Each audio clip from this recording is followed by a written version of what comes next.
Bismillahirrahmanirrahim. Assalamualaikum warahmatullahi wabarakatuh. Selamat pagi anak-anakku semuanya. Semoga kalian semua sehat walafiat dan tetap semangat. Hari ini kita akan melaksanakan kegiatan pembelajaran meskipun kita semua berada di rumah masing-masing, namun tetap pembelajaran harus kita lakukan dalam sistem mekanisme daring atau belajar di rumah menggunakan sistem online. Oleh karena itu, pada kesempatan ini Bapak akan menyampaikan media pembelajaran dalam materi zakat fitrah dan zakat mal. Oleh karena itu, dimohon kepada semuanya untuk bisa menyimak penjelasan yang akan Bapak sampaikan pada hari ini, supaya kalian bisa menyimak dan nanti tugasnya dikerjakan di buku masing-masing. Bismillahirrahmanirrahim. Zakat fitrah.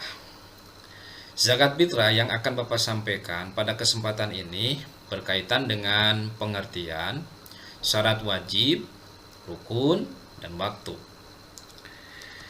Apa sih yang dimaksud dengan zakat? Zakat memiliki arti berkembang, bertambah, dan suci. Fitrah berarti asal kejadian manusia. Yang dimaksud zakat fitrah adalah zakat yang wajib dikeluarkan oleh setiap muslim, baik laki-laki dan perempuan, tua dan muda, berupa bahan makanan pokok sesuai kadar yang ditentukan oleh syara. Jadi itu pengertian zakat. Zakat itu mengandung arti berkembang, bertambah, mensucikan. Jadi kalau kita misalkan mengeluarkan zakat, maka insya Allah itu ya, harta kita, diri kita akan suci, kembali kepada kesucian. Dan siapa yang wajib mengeluarkan zakat? Bagi setiap muslim. Muslimnya mau laki-laki, perempuan, tua, muda, atau misalkan anak yang baru lahir dan kemudian lahirnya itu pas dia hadir di bulan suci Ramadan, maka wajib mengeluarkan zakat fitrah gitu. Lalu mengeluarkan zakat fitrah hukumnya fardu ain, yaitu wajib atas setiap muslim, termasuk kewajiban atas anak yang baru dilahirkan ibunya pada malam hari raya Idul Fitri. Jadi hukumnya fardu ain gitu ya. Setiap individu untuk mengeluarkan zakat fitrah itu fardu ain. Pak, gimana kalau misalkan kan kita misalkan nih anak-anak belum bekerja, gimana untuk mengeluarkan zakat fitrah? Nah, maka yang wajib bertanggung jawab atas untuk mengeluarkan zakat fitrah itu adalah orang tuanya gitu. Karena anak itu kan titipan. Dan titipan itu harus kita pergunakan, manfaatkan gitu ya, harus dipergunakan dengan sebaik-baiknya, harus tanggung jawab. Makanya sebagai orang tua wajib mengeluarkan zakat fitrah untuk anaknya gitu.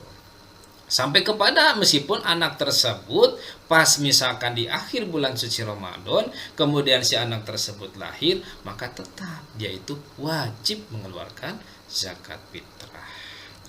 Lanjutkan. Syarat wajib. Ada beberapa syarat wajib yang harus dilakukan bagi seorang yang mengeluarkan zakat. Di antaranya yang pertama adalah orang tersebut Islam, gitu ya. Jadi kalau misalkan kalian sebagai orang yang beragama Islam, maka wajib mengeluarkan zakat fitrah. Tidak boleh tidak. Gitu ya. Kalau merasa dirinya bahwa kita adalah seorang muslim, wajib mengeluarkan zakat fitrah. Dilaksanakan setelah terbenamnya matahari pada akhir bulan Ramadan hingga sebelum mengerjakan sholat Idul Fitri. Itu dilaksanakannya. Nanti akan dibahas beberapa berkaitan dengan waktu pelaksanaan. Ada waktu pelaksanaan dalam kategori wajib, ada yang dalam keadaan sunnah, ada yang makruh, dan ada yang tidak boleh. Nanti kita bahas. Ya, lalu yang ketiga, mempunyai harta lebih daripada keperluan untuk dirinya dan orang-orang yang menjadi tanggungannya. Punya hartanya gitu ya, untuk kita keluarkan zakat tersebut.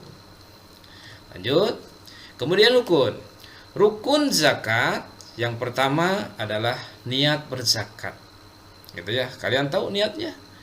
Niatnya adalah nawaitu an ukhrija zakatal fitri an nafsi lillahi ta'ala. Niat aku mengeluarkan zakat fitrah untuk membersihkan diriku, gitu ya, karena Allah Subhanahu wa ta'ala. Itu niatnya, harus tahu, harus hafal. Sebentar lagi kita akan memasuki bulan Ramadan. Di situ kita insya Allah akan berpuasa, lalu kemudian kita akan mengeluarkan zakat, gitu. Lalu yang kedua, rukun zakat muzaki. Siapa itu muzaki? Muzaki adalah orang yang mengeluarkan zakat, gitu. Jadi ada orang yang mengeluarkan zakat. Kemudian ada lagi mustahik, orang yang menerima zakat. Siapa orang yang menerima zakat? Nanti kita akan bahas. Lalu yang keempat, makanan pokok yang dizakatkan. Dan setiap daerah, makanan pokok untuk kita keluarkan zakat itu berbeda-beda. Jadi zakat itu misalkan tidak seharusnya misalkan kita mengeluarkan zakat itu dengan beras, tapi tergantung makanan pokok di setiap daerah. Kalau memang misalkan kita di Kuningan dengan makanan pokoknya adalah beras, maka dengan beras kita keluarkan zakat. Kalau misalkan makanan pokoknya misalkan ubi, maka dengan ubi kita mengeluarkan zakat. Jadi intinya bahwa zakat yang kita keluarkan itu adalah makanan pokok. Baik, kita lanjutkan. Kemudian ada waktu mengeluarkan zakat fitrah. Di antara waktu mengeluarkan zakat fitrah, yang pertama, waktu mubah. Apa itu waktu mubah? Waktu mubah itu adalah dari awal Ramadan sampai akhir bulan suci Ramadan. Jadi boleh, itu kita pas misalkan masuk pada tanggal 1 bulan Ramadan sampai kepada tanggal 29 atau tanggal 30 Ramadan, tergantung pengumuman pemerintah menyampaikan kepada kita semua kapan pelaksanaan Idul Fitri. Intinya bahwa diperbolehkan itu mengeluarkan zakat sebelum pelaksanaan Idul Fitri. Itu jadi diperbolehkan dalam waktu mubah itu dari awal Ramadan sampai terakhir kita berpuasa. Itu yang pertama. Kemudian yang kedua, waktu wajib. Waktu wajib adalah sesudah terbenamnya matahari pada akhir bulan Ramadan. Nah, jadi pas terbenamnya matahari menjelang maghrib di terakhir bulan suci Ramadan, kemudian sampai gitu ya pada akhir bulan Ramadan gitu ya, maka itu boleh kita mengeluarkan zakat fitrah gitu. Pas maghrib, pas isya, pas malam gitu ya, kita mengeluarkan zakat boleh, diperbolehkan. Itu dalam kategori waktu wajib sampai sebelum subuh. Kemudian ada lagi yang ketiga, waktu abdol. Waktu abdol itu adalah sesudah sholat subuh pada akhir bulan suci Ramadan sampai sebelum mengerjakan sholat Idul Fitri. Aduh, lupa nih, misalkan ingat-ingat subuh saya misalkan belum mengeluarkan zakat. Nah, maka boleh sesudah sholat subuh sebelum pelaksanaan Idul Fitri itu dimulai, maka itu boleh kita mengeluarkan zakat fitrah. Kategorinya apa? Adalah waktu abdol atau waktu utama gitu. Cuman ya mungkin repot kalau kita mengharapkan di waktu abdol atau di waktu wajib, maka itu akan merepotkan siapa? Merepotkan diri kita sendiri, kemudian merepotkan petugas atau panitia gitu. Oleh karena itu ya kita ambil waktu mubah sajalah gitu ya. Seperti dalam pelaksanaan di sekolah, mengambil waktunya di minggu terakhir atau di 2 minggu terakhir di bulan suci Ramadan, baru di situ kita melaksanakan pengumpulan zakat fitrah. Kemudian yang selanjutnya, waktu makruh. Nah, kapan waktu makruh? Waktu makruh itu adalah sesudah sholat Idul Fitri sampai tiba waktu sholat maghrib. Itu makruh. Sesudah sholat Idul Fitri, ya lalu kemudian sampai di maghrib itu dalam pelaksanaan sholat Idul Fitri itu makruh gitu ya. Dan ada lagi waktu haram. Waktu haramnya adalah sesudah terbenamnya matahari pada hari raya Idul Fitri. Kelupaan kita mengeluarkan zakat misalkan di hari raya Idul Fitri, nah itu haram, nggak boleh, nggak termasuk kepada zakat. Paling juga termasuknya kepada sodako Apakah beda antara zakat dengan sedekah? Beda. Kalau zakat itu sifatnya wajib hukumnya, kalau sedekah itu sunnah, gitu ya. Lanjutkan. Lalu zakat mal. Zakat mal ada pengertian, kemudian ada syarat, kemudian ada rukun, kemudian ada harta yang dizakati dalam pembahasan ini. Kita lanjutkan. Pengertian zakat mal. Apa sih yang dimaksud dengan zakat mal? Zakat mal itu berarti membersihkan harta dengan mengeluarkan sebagian dari harta yang dimiliki dan diberikan kepada orang lain yang berhak menerimanya apabila sesudah mencapai nisab. Itulah zakat mal. Jadi zakat mal itu zakat harta apabila seseorang atau misalkan orang tua kita memiliki harta, baik itu misalkan kelebihan harta hasil panen, atau misalkan kelebihan uang dari pekerjaan, atau misalkan kelebihan misalkan kita punya, orang tua kita punya emas atau perak, maka dengan lebih dari ketentuan nisab maka wajib kita keluarkan, gitu ya. Sesuai dengan firman Allah Subhanahu wa taala, khud min amwalihim, ambillah zakat dari sebagian harta mereka. Dengan zakat itu kamu membersihkan dan mensucikan mereka dan mendoalah untuk mereka, sesungguhnya doa kamu itu menjadi ketentraman jiwa bagi mereka dan Allah Maha mendengar lagi Maha mengetahui. Quran surat At-Taubah ayat 103. Lanjutkan. Kemudian ada syarat wajib. Hampir sama syarat wajibnya. Yang pertama Islam, itu orang tersebut Islam, gitu ya. Kemudian yang kedua merdeka. Sudah merdeka dalam pengertian bukan budak atau hamba saya, gitu ya. Sudah merdeka. Kemudian yang ketiga milik yang sempurna. Harta kekayaan tersebut milik diri sendiri, bukan milik orang lain atau milik titipan orang lain, bukan. Tapi milik yang sempurna yang dimiliki oleh orang tua kita atau diri kita sendiri, gitu ya. Kemudian cukup nisab. Nisab itu apa? Nisab itu adalah cukup sesuai dengan syarat minimum, ketentuan yang harus kita keluarkan. Batas minimumnya kita punya harta berapa, nanti kita sampaikan berikutnya. Kemudian barang yang dimiliki cukup setahun atau haul.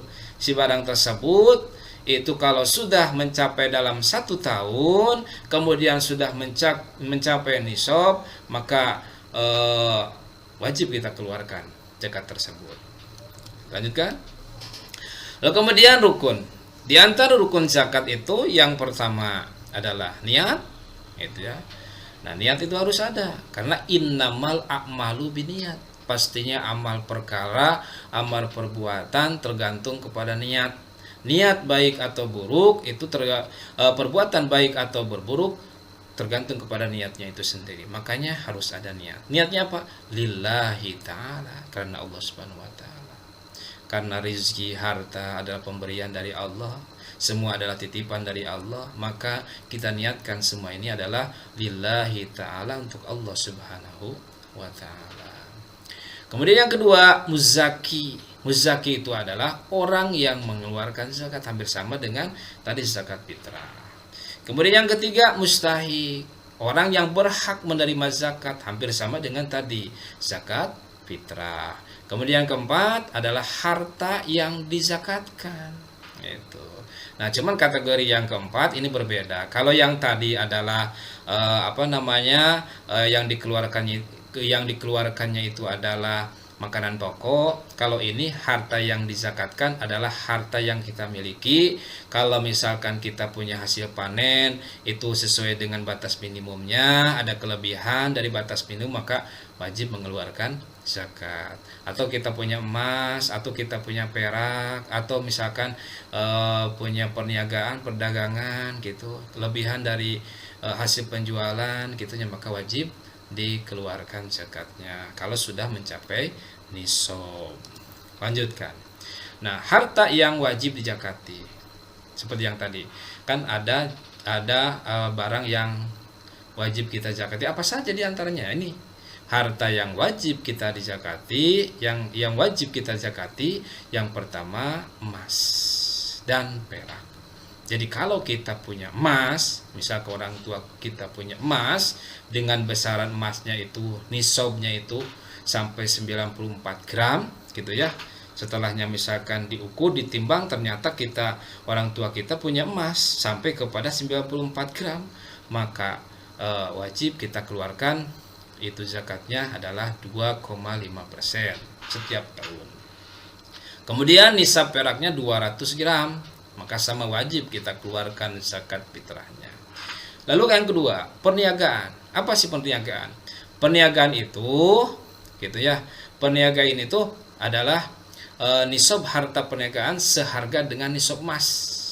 Yang zakatnya itu adalah 2,5% setiap tahun dari harta perniagaan yang senilai 93,6 gram emas. Itu perniagaan atau perdagangan. Lanjutkan. Kemudian yang ketiga, binatang ternak. Binatang ternak yang wajib dikeluarkan zakatnya antara lain sapi, kerbau, kambing, dan unta. Itu orang tua kita misalkan punya peternakan, punya sapi ini, punya kerbau, punya kambing, lalu punya unta misalkan gitu ya. Maka wajib kita keluarkan zakat fitrahnya gitu ya. Kalau sudah mencapai nisab batas minimum. Baik, kita lanjutkan. Yang keempat adalah hasil tanaman dan buah-buahan. Nisabnya adalah 5 wasak atau 750 kg beras atau 930 liter beras. Zakat yang dikeluarkan adalah 10%. Apabila diairi dengan air hujan, sungai, akan tetapi apabila tanaman diairi dengan biaya sendiri, maka zakatnya 5%.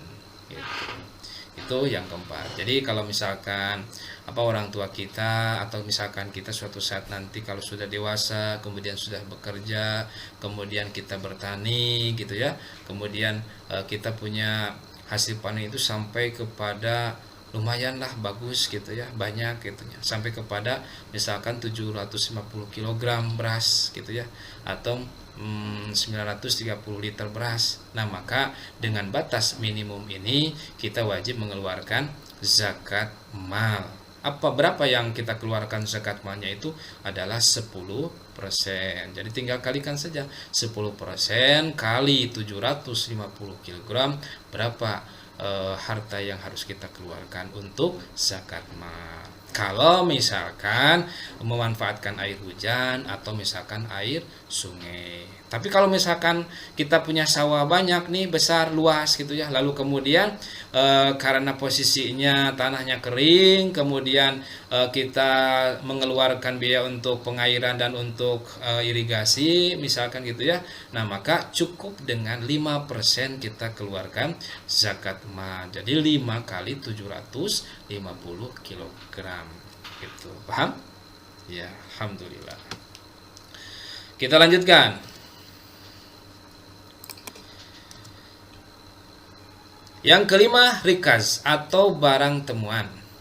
Setiap harta rikaz atau barang temuan berupa emas, perak, atau yang lainnya wajib dikeluarkan zakatnya 1/5 tanpa syarat nisab.